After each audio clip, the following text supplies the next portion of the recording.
नमस्कार, good morning. आज हम बात करेंगे आईयूआई के बारे में।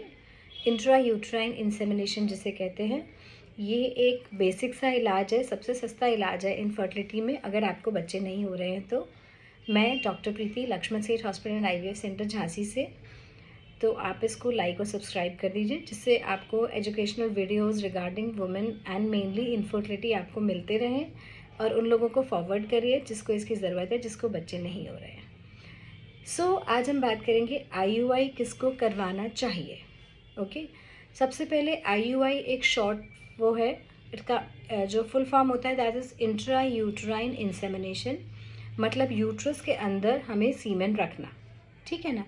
इसके फ़ायदे, इसके नुकसान सारे वीडियोस में बना चुकी हूँ, मैं फिर से एक बार बनाऊँगी, पर आज हम फोकस करेंगे किसको कराना चाहिए उस पर। आईयूआई में हम करते क्या है, आईयूआई में हम लोग यूजुअली पेशेंट के फॉलिकल्स अच्छे बनाते हैं, कंट्रोल ओवेरियन हाइपरस्टिमुलेशन करते हैं जिससे 1-2 बने, उससे ज़्यादा ना बने, और उसके बाद एक प्रॉपर टाइम पे आईयूआई हम लोग करते हैं, उसमें सीमेन प्रिपेयर करके फिर डालते हैं, उससे चांसेस बढ़ते हैं।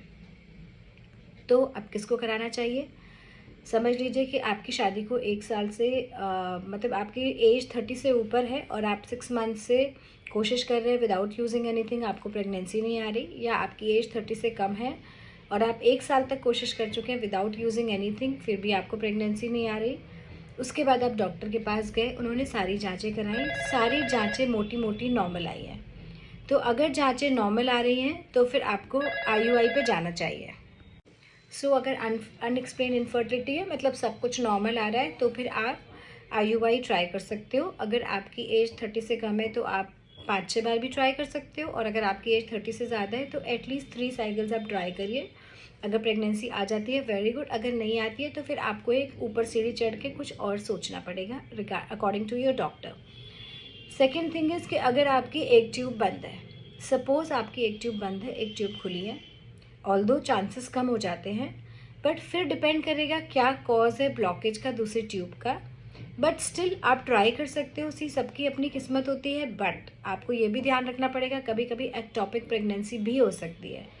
एंड सेकेंडली हम लोग फॉलिकल मॉनिटरिंग कर रहे हैं, अगर जिस साइड का ट्यूब खुला है उस साइड एग्स अच्छे बने तब तो आईयूआई हो जाएगा, अगर उस साइड के ऑपोजिट साइड एग्स बनते हैं तो आपका वो साइकिल वेस्ट हो जाएगा, वो आपके इंजेक्शंस और मनी वेस्ट हो जाएगा।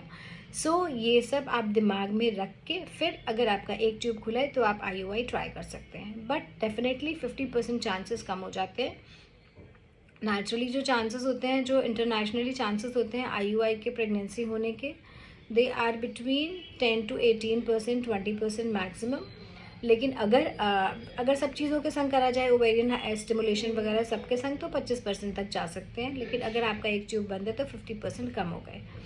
उसके अलावा स्पर्म पैरामीटर्स हैं, अगर सपोज स्पर्म पैरामीटर बहुत ज़्यादा ख़राब है, जैसे 5 मिलियन से भी कम है, तब तो फिर बेहतर होता है कि हम आईवीएफ पे भी इक्सी में जाएं, आईवीएफ इक्सी कराएं, बिकॉज स्पर्म पैरामीटर्स बहुत ख़राब हैं।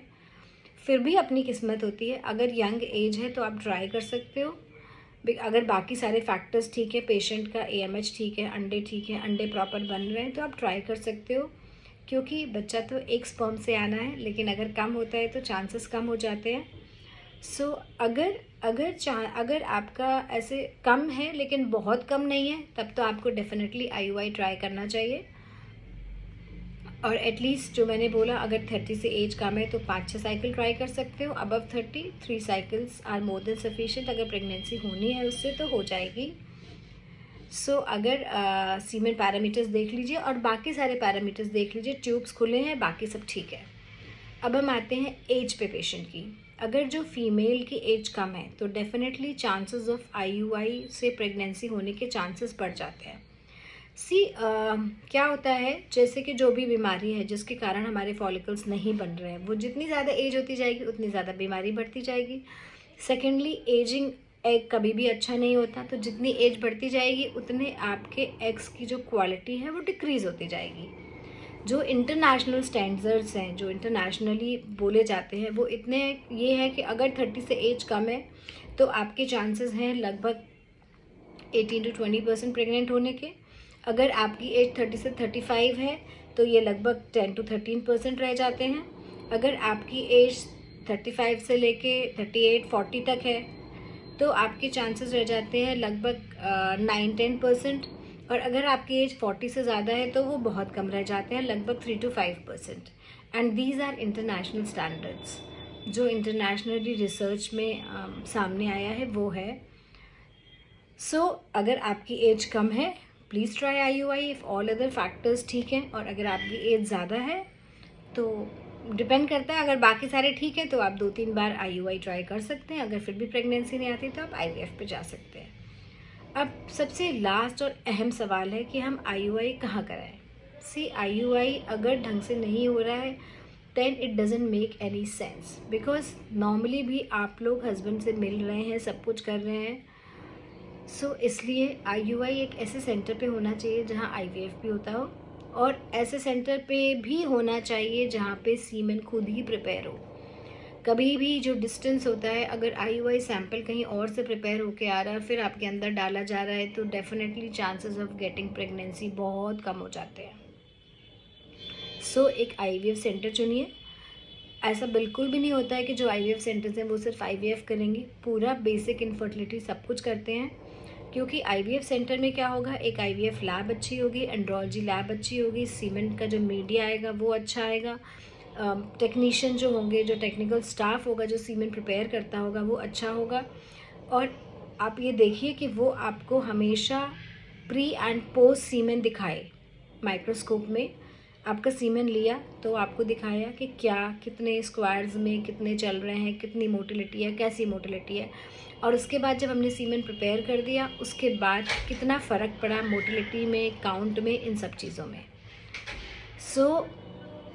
एक IVF centre is always a better selection for going for IUI। तो बस अगर आपका सब कुछ ठीक है तो आप IUI ट्राई करिए, और अगर प्रेगनेंसी नहीं आती है तो आप प्लीज़ भागिए मत। According to your problems laparoscopy, hysteroscopy के लिए जाना है या IVF के लिए जाना है, वो आपका डॉक्टर आपको बेटर सजेस्ट कर पाएगा। खुश रहिए। मैं चाहती हूँ कोई भी माँ के सुख से वंचित ना रहे, because this is the most beautiful relationship in the world. खुश रहिए। Thank you. नमस्कार। जस्ट वन मोर थिंग, हमें IUI की जो टाइमिंग होती है वो भी इम्पॉर्टेंट होती है। बिकॉज क्या होता है, जब भी हम ट्रिगर लगाते हैं at an optimal size of follicle तो लगभग 36 से 48 आवर्स के अंदर में रप्चर होता है। IUI 2 तरीके से होती है, मतलब कुछ सेंटर्स पे 2 IUI करते हैं इन अ सिंगल मंथ, और कुछ सेंटर्स पे लाइक मी हम लोग सिंगल IUI करते हैं। बिकॉज हमारे यहाँ का पेशेंट भी पुअर है और मुझे लगता है कि हमें सिंगल IUI करके भी काम चल जाता है, पेशेंट को रिजल्ट्स आते हैं। बिकॉज जब भी रप्चर होता है एग 24 घंटे वो फीमेल के रिप्रोडक्टिव ऑर्गन्स में रहता है फर्टिलाइजेशन के लिए, और जो स्पर्म्स होते हैं वो 72 आवर्स मतलब 3 दिन रहते हैं रिप्रोडक्टिव ट्रैक्ट में टू फर्टिलाइज द एग्स। इसीलिए हम लोग ऐसे 36 to 38 आवर्स में हम लोग प्लान कर लेते हैं IUI, so that maximum chances हो हमारे पेशेंट को प्रेगनेंसी पाने के। Thank you so much.